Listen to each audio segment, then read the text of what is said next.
Komputek tuh udah beres, tapi kita tuh mau merecap lah karena kan gonjang-ganjing atas CPU ini kan lumayan gede ya. Karena ada Snapdragon baru rilis, pastinya Intel dan AMD itu cukup ketar-ketir. Dan Intel dan AMD juga itu ngeluarin CPU baru. Padahal Snapdragon ini udah jauh teaser-teasernya dari lama. Dan kita tuh mau ngebahas seberapa menarik Intel atau AMD ini dengan CPU barunya, apakah bisa mengalahkan Snapdragon. Tapi ini preview aja buat bayangan kalian lah kalau kalian mau beli laptop yang dengan CPU baru untuk kedepannya. Jadi kalian tuh nggak bingung, kalian tuh udah tahu mau menentukan CPU yang mana, dengan budget berapa, dan kebutuhan kalian tuh seperti apa. Karena gonjang-ganjing AI itu lebih gede daripada CPU barunya. Makanya apakah kalian membutuhkan AI ini atau kalian membutuhkan yang lain dari sebuah CPU? Makanya kalian harus tahu gimana peperangan antara Intel dan AMD ini.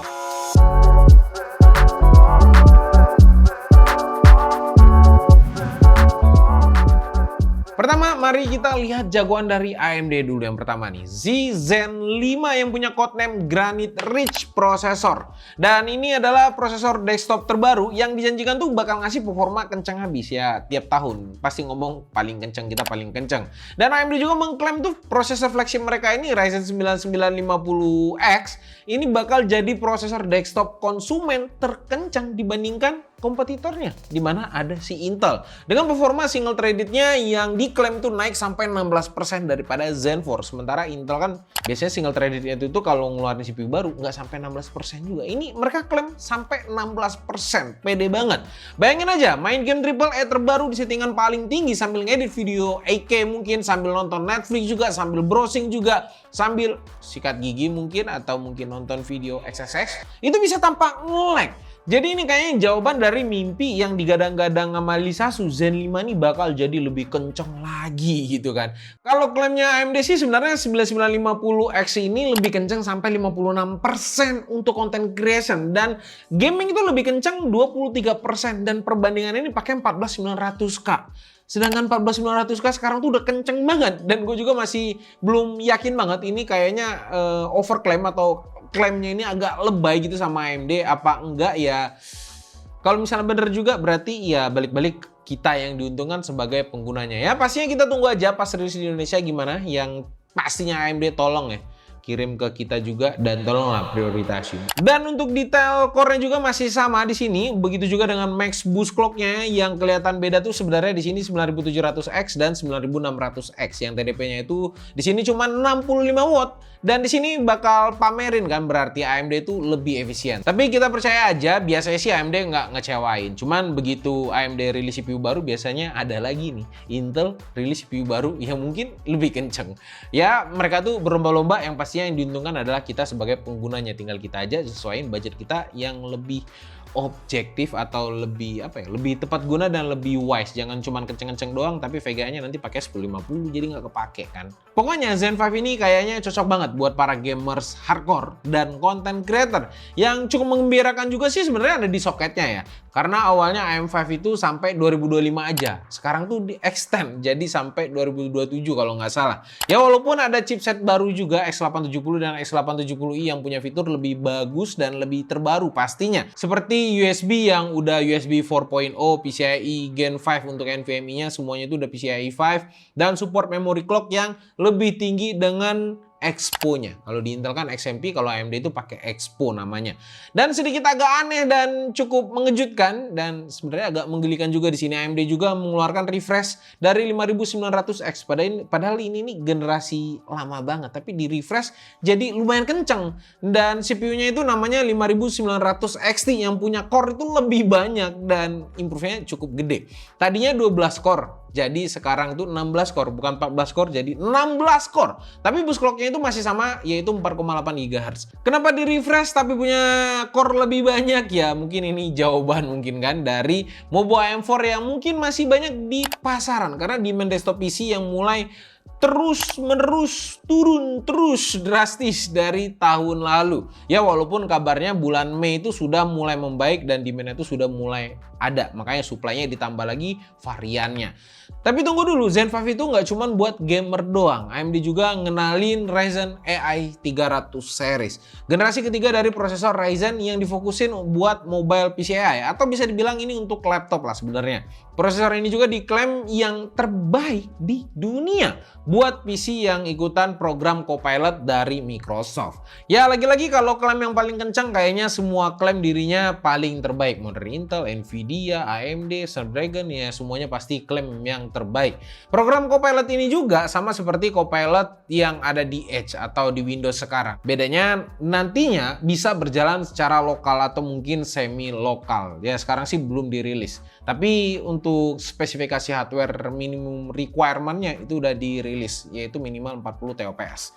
AMD Ryzen AI 300 series ini sendiri punya 50 TOPS, yang artinya udah lebih dari cukup dari yang dibutuhkan oleh Microsoft untuk jalanin Copilot secara offline, yaitu 40 TOPS tadi. Ada dua CPU yang ditunjukkan kemarin, yaitu ada Ryzen AI 9HX 370 dan Ryzen AI 9365. Bedanya yang cukup drastis ada di jumlah core dan GPU yang 370 itu menggunakan Radeon 890M dan 365 itu menggunakan Radeon 880M. Kalau ngomong kecepatan NPU sendiri untuk sekarang sih AMD yang paling gede atau yang paling kencang bisa dibilang itu menggunakan 50 TOPS dan mengalahkan Snapdragon bahkan yang akan datang yaitu Lunar Lake. Walaupun belum ada di pasaran tapi udah ada beberapa laptop di Computex kemarin yang sudah pakai prosesor ini kayak Asus TUF itu udah pakai Ryzen AI 9 dan ada Zephyrus G16 itu udah ditampilin juga. Yang jelas kehadiran Ryzen AI 300 series ini nunjukkan kalau AMD itu serius banget ngelirik di dunia AI. Dan mungkin mau ikut-ikutan Jensen Huang yang udah gila banget di dunia AI. Ya walaupun penggunaan AI sebenarnya masih belum maksimal banget untuk end user atau B2C. Kalau untuk performa Radeon 890M-nya sendiri cukup menjanjikan compare dengan CPU 185H, Cyberpunk 2077-nya ini lebih kencang hingga 47%. Cukup jauh. Tapi ingat sekali lagi ini klaimnya AMD, belum tes dari kita sendiri. Rilisnya kapan bang? Nah ini, untuk semua CPU baru AMD ini akan dirilis bulan Juli ini. Harusnya sih bentar lagi. Kalau untuk laptop, harusnya sih ngikutin dari brand-brand laptopnya. Datang ke Indo kapan. Tapi kalau untuk CPU biasanya sih tepat waktu Juli ya, mungkin telat-telatnya Agustus. Cuman kalau untuk sampelnya sendiri itu biasanya tuh tergantung custom atau biaya cukai kita. Kadang nyangkut lama jadinya kita nge-reviewnya jadi ikutan lama. Ya ini sebenarnya keluhan AMD dari tahun ke tahun ya.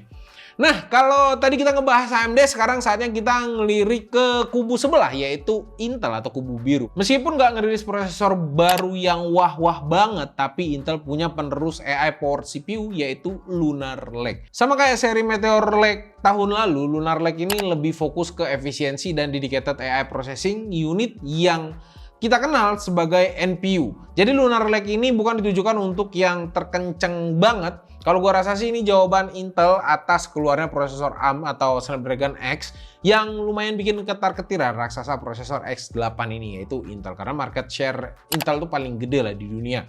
Tapi prosesor ini juga ada hubungannya sama project Microsoft yang akan rilis juga, yaitu Copilot Plus PC. Nah, Copilot PC ini membutuhkan prosesor yang sudah punya integrated AI chip kayak NPU. Untuk mempersiapkan itu, Intel rilis Lunar Lake yang punya performa AI workload yang lebih tinggi, yaitu di 48 TOPS. Meninggalkan jauh Meteor Lake tahun lalu dan udah memenuhi standar dari Microsoft yang minimalnya 40 TOPS. Untuk list prosesornya, Intel memang belum rilis secara resmi karena emang jadwal rilis prosesor ini rumornya ada di Q3 atau Q4 2024 tahun ini. Tapi walaupun belum rilis, kita tuh menemukan beberapa laptop yang sudah ditenagai Lunar Lake di Computex kemarin. Contohnya ada Claw 8, tapi itu bukan laptop, itu handheld gaming. Terus ada dari MSI Prestige, terus ada beberapa juga, cuman sayangnya itu masih di box gitu. Jadi walaupun kita punya duit banyak, kita tuh nggak bisa beli, kayak kata David Gadgetin. Jadi untuk lebih jelasnya, gua rasa sih ini akan rilis segera, jadi kita tunggu aja beberapa bulan ke depan. Jadi kalau untuk detail arsitekturnya sendiri, mungkin bisa cek ke Mas Dedi aja di Jagat Review. Karena kalau kita ngebahas ulang tuh kayaknya kita mau jadi copycat aja. Karena udah dibahas cukup lengkap di sana, jadi kalian bisa ke sana. Kita kasih opini kita aja terhadap Lunar Lake seperti apa. Kesimpulannya, gua pribadi sih sebenarnya udah nggak sabar lagi buat tahu ke arah mana lagi tren AI ini bakal dibawa sama dua raksasa besar ini dan tambah satu lagi Snapdragon ini. Karena nggak bisa dipungkirin kalau mereka tuh berperan penting atas kegilaan AI. setahun ke belakangan ini. Semua itu dicap AI dan ada label AI. Gue berharap saat prosesor ini keluar, AI workload yang bisa dikerjakan itu akan semakin banyak, optimal, dan mudah diakses. Dan tentunya gue berharap juga software-software itu udah bisa mengintegrasikan atau menggunakan NPU dari sebuah laptop. Karena kan masih banyak banget software-software yang belum bisa sebenarnya. Satu lagi yang paling penting buat gue adalah bisa di benchmark. Karena pusing banget sekarang, semua tuh serba AI, tapi nggak ada standar dari segi software, load, atau benchmarknya seperti apa. Semoga terjawab dalam tahun ini dan semakin banyak software yang bisa mengaplikasikan AI di software-softwarenya, jadi kita tuh bisa pakai. Tapi intinya sih persaingan besar ini yang akan diuntungkan adalah kita sebagai konsumen, karena akan dapat barang-barang canggih dan mungkin makin murah dan makin bermanfaat. Kalau kalian penasaran yang mana, mungkin kalian bisa komen aja di bawah. Semoga AI ini bukan jadi gimmick belaka, karena gimmick AI ini sudah terlalu booming. Takutnya karena belum siap dari sisi softwarenya, jadi AI sudah dilupakan, nanti shifting ke apa lagi gitu kan. Semoga berguna lah AI ini di masa yang akan datang. Bukan berguna untuk B2B aja, tapi B2C itu kepake juga. Oke, sampai jumpa di video selanjutnya. Gua Rodi. Bye-bye guys.